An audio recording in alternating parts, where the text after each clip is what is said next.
ಮುದ್ದೇಬಿಹಾಳ ತಾಲೂಕಿನ ರೂಡಗಿ ಗ್ರಾಮದ ತಹಶೀಲ್ದಾರ್ ಶಿವಪ್ಪ ಎಚ್ ಲಮಾಣಿ ಅವರ ನಿವೃತ್ತಿ ಅಭಿನಂದನಾ ಸಮಾರಂಭ. ಬಡತನದಲ್ಲಿ ಹುಟ್ಟಿದರೂ ಕೂಡ ಬಡತನದಲ್ಲಿ ಸಾಯಬಾರದು, ಕಲಿಯುವ ಛಲ ಇರಬೇಕು, ಸಾಧಿಸುವ ಗುರಿ ಇರಬೇಕು.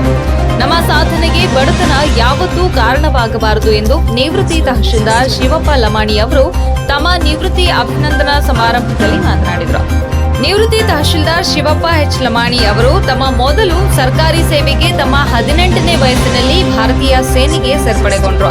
ಅಲ್ಲಿ 19 ವರ್ಷ ಸೇವೆ ಸಲ್ಲಿಸಿದರು. ನಂತರ ಕರ್ನಾಟಕ ರಾಜ್ಯ ಪೊಲೀಸ್ ಇಲಾಖೆಯಲ್ಲಿ 5 ವರ್ಷ ಸಬ್ ಇನ್ಸ್ಪೆಕ್ಟರ್ ಆಗಿ ಸೇವೆ ಸಲ್ಲಿಸಿ ನಂತರ ಕೆಎಎಸ್ ಪರೀಕ್ಷೆಯಲ್ಲಿ ತೇರ್ಗಡೆಯಾಗಿ 17 ವರ್ಷ ತಹಶೀಲ್ದಾರರಾಗಿ ಸೇವೆ ಸಲ್ಲಿಸಿ ಕೊನೆಯದಾಗಿ ಪುರಸಭೆ ತಹಶೀಲ್ದಾರರು ಜಿಲ್ಲಾಧಿಕಾರಿಗಳ ಕಚೇರಿ ಬಾಗಲಕೋಟೆ ಜಿಲ್ಲೆಯಲ್ಲಿ ಮಾರ್ಚ್ 29 ಶನಿವಾರದಂದು ನಿವೃತ್ತಿಯಾದರು. ಶಿವಪ್ಪ ಲಮಾಣಿ ಅವರು ಮಾತನಾಡಿ, ನಾವು ಸಾಲಿ ಕಲಿಯುವಾಗ ನಾವು ನಿವೃತ್ತಿ ತಹಶೀಲ್ದಾರ್ ಮಾರ್ಚ್ 30 ರವಿವಾರದಂದು ಸಾಯಂಕಾಲ 6 ಗಂಟೆಗೆ ರೂಡಗಿ ಗ್ರಾಮದ ಸರ್ಕಾರಿ ಶಾಲೆಯಿಂದ ಡಿಜೆ ಸೌಂಡ್ದೊಂದಿಗೆ ಯುವಕರು ಯುವತಿಯರು ಕುಣಿದು ಕುಪ್ಪಳಿಸುತ್ತಾ ಶ್ರೀ ಸೇವಾಲಾಲ್ ಮಹಾರಾಜರ ದೇವಸ್ಥಾನದಲ್ಲಿ ಹಮ್ಮಿಕೊಂಡಿದ್ದ ನಿವೃತ್ತಿ ಅಭಿನಂದನಾ ಸಮಾರಂಭದ ವೇದಿಕೆಯವರಿಗೆ ಶ್ರೀ ಶಿವಪ್ಪ ಎಚ್ ಲಮಾಣಿ ಅವರನ್ನ ಕರೆತರಲಾಯಿತು.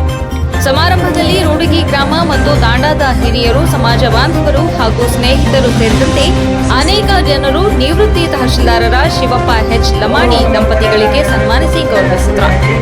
ವರದಿ ಬಸವರಾಜ್ ಸಂಕನಾಳ, ಹಂಸಟಿಕೆ.